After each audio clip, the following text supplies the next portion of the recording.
Hello guys, morning. Ang ganda ng pipino ko, marami ng bulaklak. Yung ibang bulaklak naman ay laki, lalaki. Yung iba naman ay mayroon ng bunga, nagdadala na ng bunga yan, oh.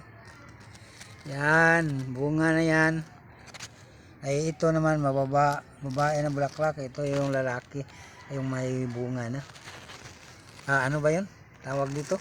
Ito yung babae, nagdadala ng bunga.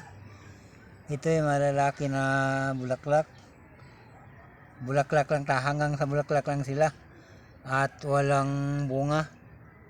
Ayun o, ang dami na oh. Oh. Yan. Ayan oh, may dala na din siyang bulaklak dito.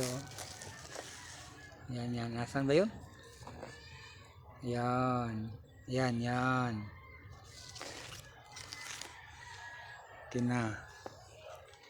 May ano na tayo guys, sa isang linggo mula ngayon makapag-harvest na siguro tayo ng mga pipino natin. Ang mahal pa naman ang kilo ng pipino dito. Bumili ako dun sa may tindahan is 60 ang kilo. Tapos samantalang pwede naman tayo magtanim at mayroon naman tayong pagtaniman. Malaki naman itong area natin, no? Kaya lang karamihan dito ay gabi. Ayan. Ayan oh. Yan, malalaki na yung gabi ko guys. Ano na ito? Magtatatlong buwan na ito. Pero matagal pa yan bago tayo makapag-harvest niyan.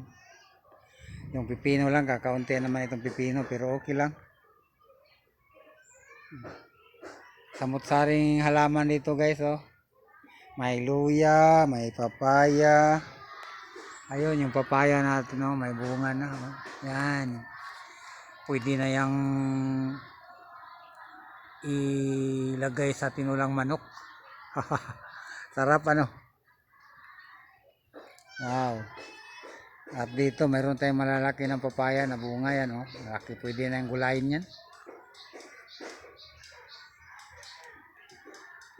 At yung gabi naman natin ay talagang yumabong, ang dami oh. Yung alagbati naman natin dito, ako ang dami, pwede nang harvestin at pwede maibenta ito. Ayan.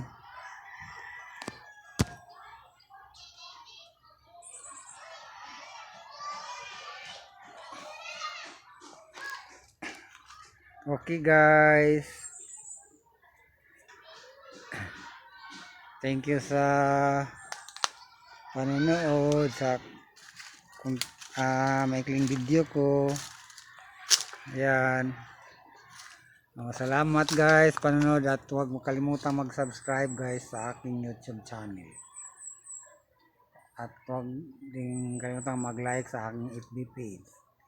Ang mahalaga guys sa YouTube channel guys, dapat mag-subscribe kayo doon. Ang daming video doon guys. Okay guys, bye bye.